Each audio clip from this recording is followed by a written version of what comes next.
اخص عليكم، بلد ما يتبلش في بقها فولة. أيها السيدات والسادة، نحييكم أينما كنتم أينما كان انتماءكم.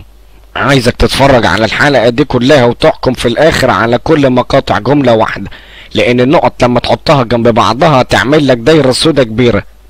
هنشوف إبراهيم فيشة وهو بيروج للفكر الشيعي، وهو بيحرف في القرآن والسيرة، وبيشكك في أحاديث صحيحة وما بيؤمنش بالإجماع ولا بصحيح البخاري، وبيتهم خالد بن الوليد بالرجل المزواج، وعثمان بن عفان بالفاسد، وابو هريرة بالنصب، وعمرو بن العاص بالنفاق وهمه على السلطة، والزبير بن العوام وطلحة وسعد بن ابي وقاص والمغيرة بن شعبة بالزنا. معانا النهاردة ابراهيم فيشة، وهنثبت لكم باذن واحد احد ازاي بيروج للفكر الشيعي. انت عايز تقول انه الراجل ده شيسي من الفيديو ده؟ شيسي ايه بس يا ده ليمبياض، ركز معايا. انت عايز تقول انه حمار سيسي قصدك؟ لا لا لا لا، شيعي شيعي. لا ده بالعكس مش شيعي، ده اوسخ وادل كمان من الشيعي. الراجل ده لو شيعي كانت تبقى هينة، مع ان الشيعة دول اكبر خطر على اهل السنة من اليهود. الله، ليه يا عم ارمط كده؟ مش عايز ادخل في الموضوع دلوقتي، بس عايزك يا مسلم تدخل على جوجل وتبحث عن علاقة الشيعة بامريكا واسرائيل. يا راجل يا ارمط، دول عداوة ما بعدها عداوة.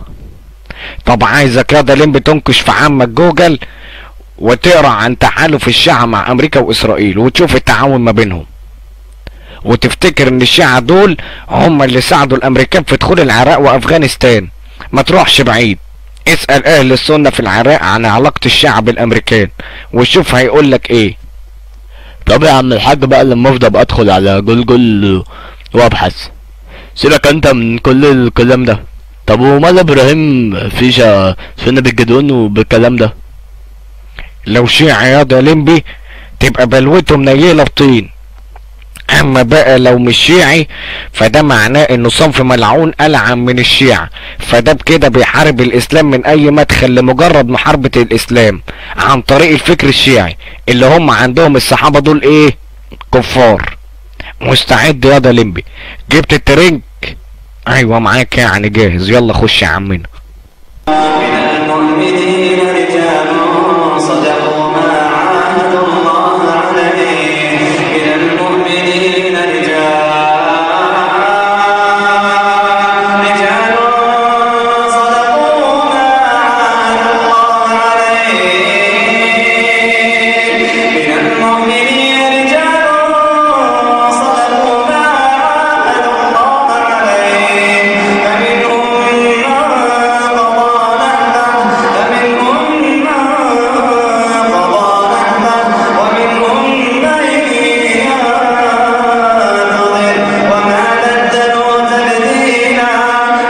طب ومال الشيعة يا عم ارمط بالكلام شوال بدل فيل ده؟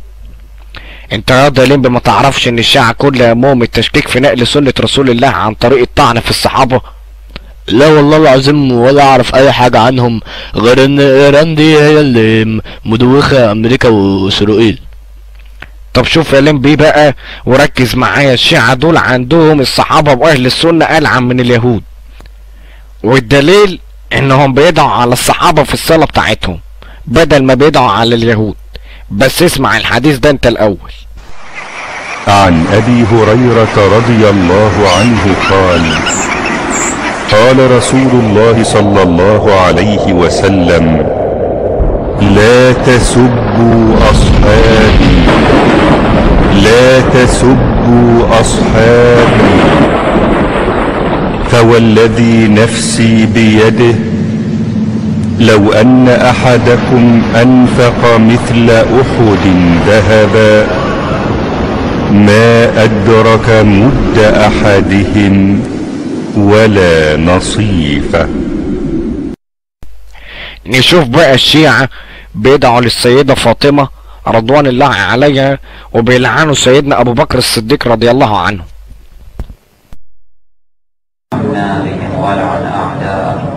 اللهم صل على فاطمة وأبيها وبعلها وبنيها عدد ما أحاط به علمك، ولعن أعداءهم أجمعين سيما أبا بكر وعمر وعائشة وحفصة. الله أكبر.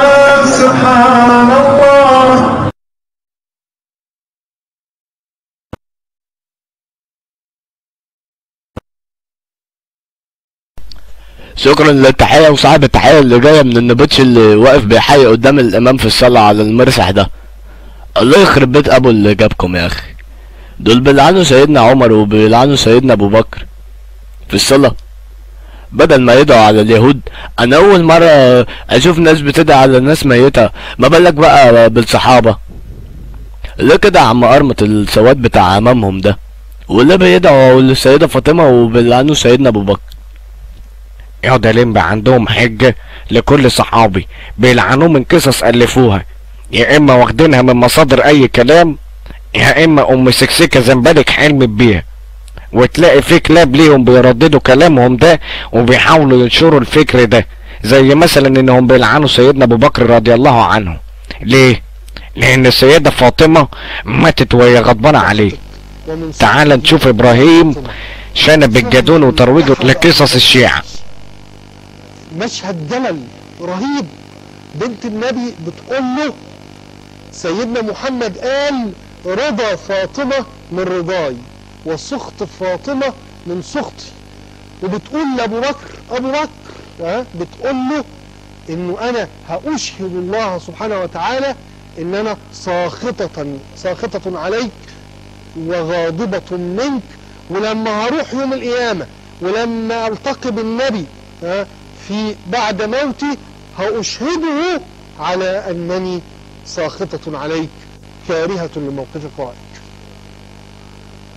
طبعا أبو بكر تقبل كل هذا بحالة من حالات الحزن الجبار، واستعاذ بالله من سخط الله ومن سخط نبيه ومن سخط فاطمة، وبكى أبو بكر خليفة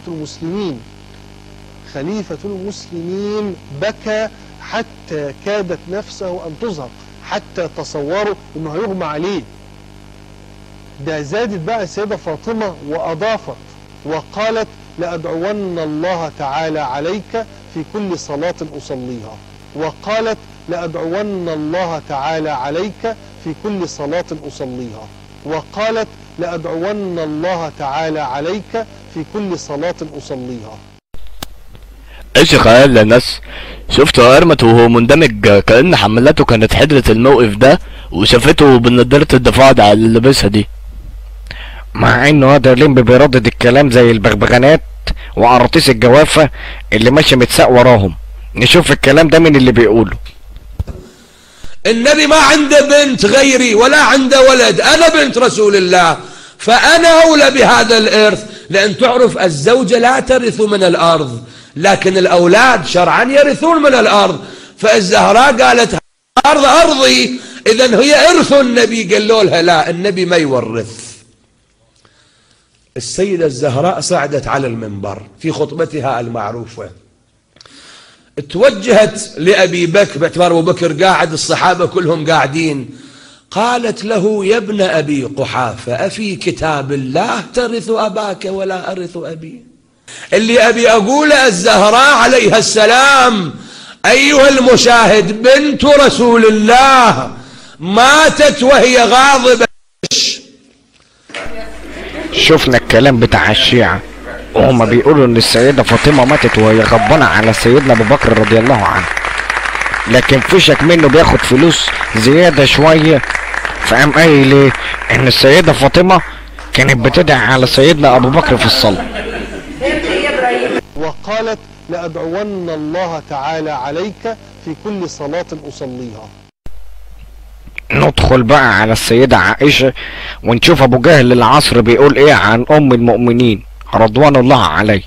طبيعي ده ان السيدة عائشة التي تبدي رأيها وموقفها مما يحدث من ولاة عثمان، حتى ان احد الولاة لعثمان بن عفان في الكوفة راح صلى بيهم الصبح سكران في الجامع، وبعدين بعد ما خلص الصبح قال لهم الصبح ركعتين بس ازودها السنه فايق قوي وفريش النهارده، يعني حاجه من النوع ده يعني حصلت، فاثارت يعني حفيظه الصحابه وعلى راسهم طبعا السيده عائشه. وكان طبيعي جدا ان يلجا الشاكون من عثمان او من حكم عثمان الى بيت عائشه.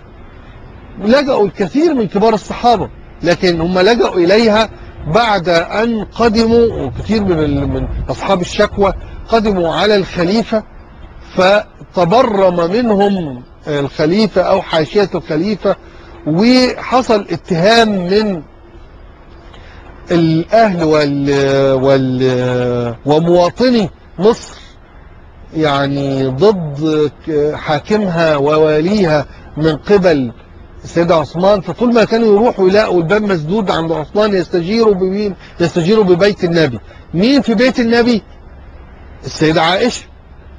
فعثمان بقى يقعد يسمع من هذا من بيت سيدنا محمد صوتا وكلاما فيه بعض الغلظة، ويجي له بقى من ناحية بيت عائشة وكلام عائشة يعني انها في اجتماعات المحتجين، ويقول لك هو ايه، ألم يجد فساق اهل العراق ملجأ الا بيت عائشة. فسمعت السيدة عائشة هذا الكلام، فقيل انها رفعت نعل رسول الله صلى الله عليه وسلم، النعل بتاعه، وقالت تركت سنة رسول الله صاحب هذا النعل. يعني لاحظ لغة الجسد اللي بتعبر بيها عما بداخل كرش ابو جهل. التعبير يعبر يعني عما يبطنه ابراهيم شنب الجدون من استيائه يعني لموقف السيدة عائشة. وتسامع الناس فجاءوا حتى ملأوا المسجد، فمن قائل أحسنت ومن قائل ما للنساء وهذا، حتى تضاربوا بالنعال. أول خناقة، أول معركة أهلية جرت بين المسلمين للأسف، ويعني وفيهم من فيه، كانت في مسجد رسول الله، وكانت معركة بالنعال. وهذا أمر يفتح لنا قوسا كبيرا في موقف السيدة عائشة بقى من عثمان ومن موقعة الجمل. نعم، هي الرأس القتلة لعثمان، رأس قتلة عثمان عائشة. لولا هذا كانت أصلا، شوف أنت تمثيلها، ليش أقول امرأة بارعة ولها مقومات؟ شوف الموقف، شوف التحدي الذي عندها، تتحدى أكبر واحد، أمير المؤمنين أسد الله الغالب تحدته. أمير المؤمنين كانت جيوش ترتع بتواجهه، هذه واجهته. أنت شنو تقول؟ رسول الله تحدته، الله تحدته، الله جل وعلا. أصلا شوف الموقف، تأخذ نعلين لرسول الله صلى الله عليه وآله، وشوف الكلمة البليغة، وتخرجهما أمام المصلين بالمسجد، وتقول هذان نعلا رسول الله لم يبليا بعد، لم يبليا بعد، يعني ما اتفسخا، ما يعني عرفتوا، يعني ما ذهبا إلى الآن كما هما، وعثمان قد أبلى سنته. شلون ربطت الأمور، هيجت المشاعر ضد عثمان. طب هو ايه هدفه يعني لما يشكك في ويطعن في السيدة عائشة أم المؤمنين؟ حلو، جيت للمفيد. هقول لك انا ازاي الاعداء الاسلام يشككوا في سنة النبي، يلعبوا لعبة حورين يا كيكا، ويطعنوا في رواة الحديث زي ما عمل كده ابراهيم فيشة مع الصحابي ابو هريرة. فلما يطلع الرواة حرامية ونصابين وزناه، يبقى كده بيطعن في مين؟ ايوه، نزل تربتوت بيطعنوا في سنة النبي عليه افضل الصلاة والسلام. سيدة عائشة روت 5636 حديث، والسيدة فاطمة روت 18 حديث. ربنا سؤال وجيه من انسان جاهل، ليه ابراهيم فيشة بيعمل مقارنة بين عدد الاحاديث اللي روتها السيدة فاطمة والسيدة عائشة رضي الله عنهما؟ هسيب الاجابة